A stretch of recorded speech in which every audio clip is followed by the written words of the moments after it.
Chapter 8: The New Era. Ooh, Thewin howled, and the rain poured down, and the three-masted galleons rose, and fell from mountain to mountain of waves, like toys tossed and caught by giants. The crimson in Alger Wilson's eyes faded, and he found himself standing on deck, no different from before. Then he saw the oddly shaped glass bottle in his palm crack and break, and the frost and snow melted the water into the rain. In just 2 or 3 seconds, this ancient curiosity lost all trace of its existence. A hexagonal crystal snowflake appeared in Alger's palm, then faded rapidly until it was gone, as if it had shrunk into flesh. Alger nodded quietly, as if thinking about something, and remained silent for 5 minutes. He turned and walked toward the entrance to the cabin, and was just about to enter when a man, also dressed in embroidered lightning bolts robes, came out. The soft-haired man paused, looked at Alger, reached out his right hand, put his fist to his chest, and said, "The storm is with you. The storm is with you." Alger's rugged, deep face showed no excess emotion, and he struck his left chest with the same right hand. After saluting each other, Alger entered the cabin and walked down the passage to the captain's cabin beyond. He did not meet another sailor or crew member on the journey, and it was as quiet as the interior of a tomb. The door of the captain's cabin opened, and a soft, thick dark brown carpet appeared before him, flanked by bookshelves and wine cabinets. Books with yellowish covers and bottles of dark red wine glinted in the light of the candles. On the desk where the candles were placed were a bottle of ink, a quill pen, a black metal telescope, and a sextant made of brass. Behind the desk, a pale middle-aged man in a captain's skull cap watched Alger step by step and grashed his teeth angrily. "I won't give in. I'm sure you can do it." Alger calmly sounded like he was saying it wasn't a nice day. "You," the middle-aged man was stunned, as if he had not expected such an answer. At this moment, Alger's body slightly suddenly rushed forward and instantly narrowed the distance between the two people to only the desk. "Pah!" His shoulders tightened. His right hand popped out and squeezed the middle-aged man's throat. Did not give the other side a chance to react. The back of his hand appeared pieces of unreal fish scales. 5 fingers crazy force. Snap! In crisp sound, the middle-aged man's eyes were stunned, and the body was lifted up. His feet twitched violently, but he soon regained his calm. His vision was lost. His pupils began to diverge. His crotch was gradually wet, and there was a foul smell. Alger lifted the middle-aged man, stooped over his back, and pedaled off toward the next wall. Bah! He used the middle-aged man as a shield and slammed into the front, his arms thick as a monster. The wooden walls crumbled in response, and the violent wind and rain swept in with the smell of the tidal water. Alger twisted his back and threw the middle-aged man out of the cabin into a mountain of waves. The sky is dark, the wind and rain are howling, and the mighty forces of nature bury everything. Alger took out a white handkerchief, wiped his right hand with care, and threw it into the sea. Taking a few steps back, he waited patiently for his companion to enter. "What's the matter?" Within 10 seconds, the man with the soft yellow hair rushed in. "The captain has escaped," Alger gasped, chagrined. "He still retains some extraordinary powers." "Damn it!" The yellow-haired man muttered an expletive. He came to the break and looked into the distance, but could see nothing but wind, rain, and waves. "Well, he's just incidental." The yellow-haired man waved his arm. "We can only take credit for finding this Tutor ghost ship. Even the relatives of the sea, in this weather, he did not dare to dive into the water. And if the storm continues, Captain won't be able to hold out much longer." Alger nodded and noticed that the break in the wooden wall had begun to creep back with visible speed. He took a deep look and unconsciously turned his head to the position of the rudder and sails. Even through the boards, he knew exactly What was going on there? No first mate, no second mate, no crew, no sailor, not even a living man. There was nothing there, and the rudder and sails were eerily adjusting themselves. Alger sighed as he thought again of the fool who was covered in gray mist. He turned his head to look out at the storm and the waves, and said in a dream talk of anticipation and fear, "A new era has begun. Bakeland, Queens, the capital of the Kingdom of Ruin." Audrey Hall pinched her cheek in disbelief. On the dressing table in front of her, the old bronze mirror was broken into pieces. Looking down, Audrey saw a crimson flow on the back of her hand, like a tattoo of stars. The deep red gradually fades and eventually disappears into the skin. Only then did Audrey know for sure that she was not dreaming. Her eyes flowing, the corners of her mouth a little upturned, could not help but stand up, bend down to lift the skirt. In a salute to the air, Audrey's footsteps were light, her body turned, and she danced the most popular ancient fairy dance in the court. Her figure was graceful, and her face was full of a bright smile. Knock, knock, knock. Suddenly, there was a knock on the bedroom door. Who? Audrey stopped brushing and assumed an elegant posture. "May I come in? Miss, you should get ready," asked the lady's maid outside the door. Audrey glanced sideways into the mirror of her dressing table and quickly curbed her smile, leaving only a faint touch. She looked left and right to make sure there was nothing wrong with her image before she spoke softly, "Come on." The hand twisted, and Anne, her lady's maid, opened the door. "Oh, it's broken," and saw at a glance what had become of the old bronze mirror.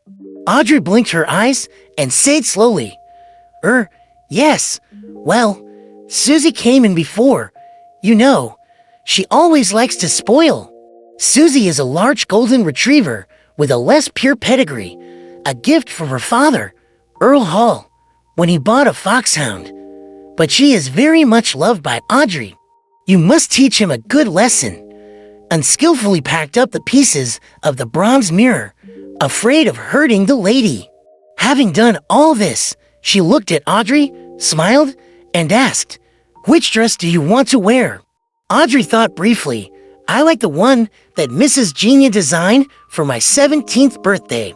No, people will ask if the Hall family is in financial crisis, and the same dress is worn for a second time on a formal occasion, and shook her head in denial. "But I really like it," Audrey stressed gently. "You can wear it at home or on less formal occasions," and presented the matter as non-negotiable. Then the one Mr. Side sent the day before yesterday, with a ruffled cuff. Audrey took a hidden breath and held on to her elegant, sweet smile. "You always have such a good eye," and smiled and stepped back and called out the door. "Cloakroom 6, never mind. I'll get it myself." The maids began to get busy, one in charge of the long dress, one in charge of the jewelry, one in charge of the shoes, one in charge of the veil, one in charge of Miss Audrey's makeup, one in charge of the hair. As preparations drew to a close, Earl Hall appeared at the door in a dark brown waistcoat. He wore a matching hat, had a handsome mustache, and his blue eyes were full of smiles. But his sagging muscles, bulging stomach, and beginning to show signs of law had ruthlessly spoiled his youthful good looks. Bakeland's brightest jewel. "It's time we got going." Lord Hall stood at the entrance and tapped twice on the open door. "Dad, don't call me that." Audrey, helped to her feet by the maid, showed a deliberate look of distress. "Then my beautiful little princess, it's time to go." Earl Hall raised his left arm and motioned for Audrey to take it. Audrey smiled and shook her head. "This is seat of Mrs. Hall, Countess, my dear mother." "That way." Lord Hall smiled and folded his right arm again. "It's a father's pride." Port Pritzker, Oak Island, Royal Naval Base.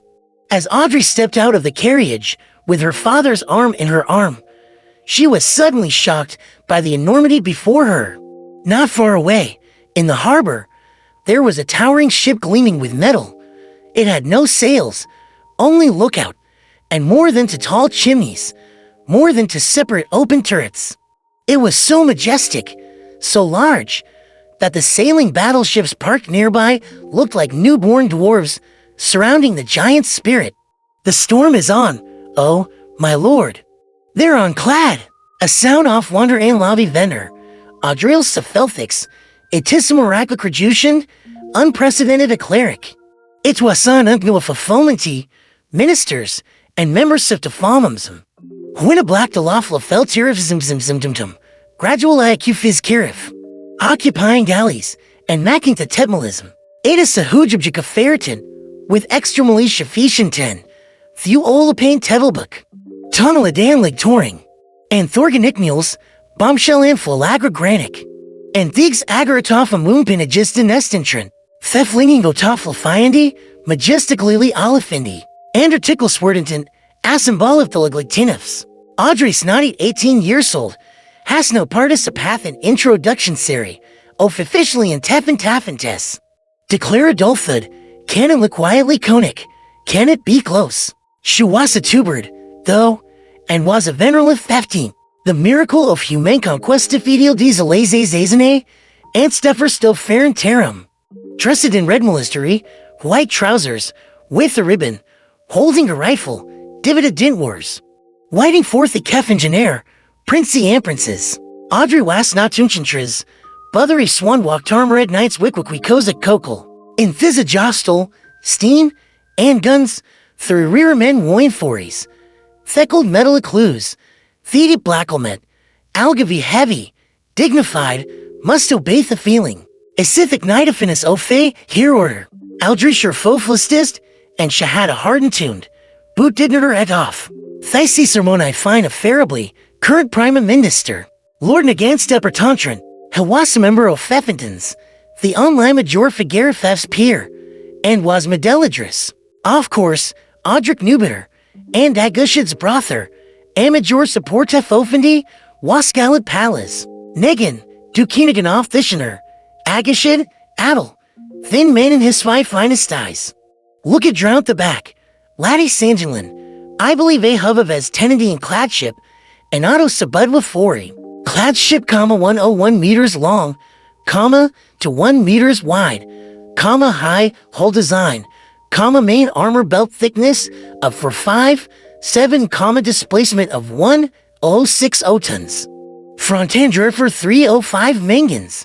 In addition to 6 strap fire guns, 12 6-pounder guns, 18 6-barrel machinegans, 4 pedotubs, up to 16 knots. It will be true overter, and it will conquerts. There will Wasika Washingtonin, ministers, and parliamentations. Fourth upper mean tourist, especially when it is. Agashit's Malelidal, spoke of more words, and then salutaging. Please, your majesty, Namit, from Porpris, Will Calathepres, Georgilo Cockerfer, Theprits, beginning with the Dildelity, the commander-in-chief of the Royal Avi, Thenamus Predator, and final Licomator and Terish, Toakarus of Fa Fearferent, Theprits, in Themis Furififrif, salutes were fired, and Georgiae is tor tear test, the sound of whistle, Apple Umiosma from Mimimig, the move Momenifin Ikik. The monster set sail, and everyone Washentoff. Baboom, Ethir seemed a doshk, Destrusha Dinther, and a hurricane Eswap, racing waves. Prime Minister Straphisti, Minister San Presentarian.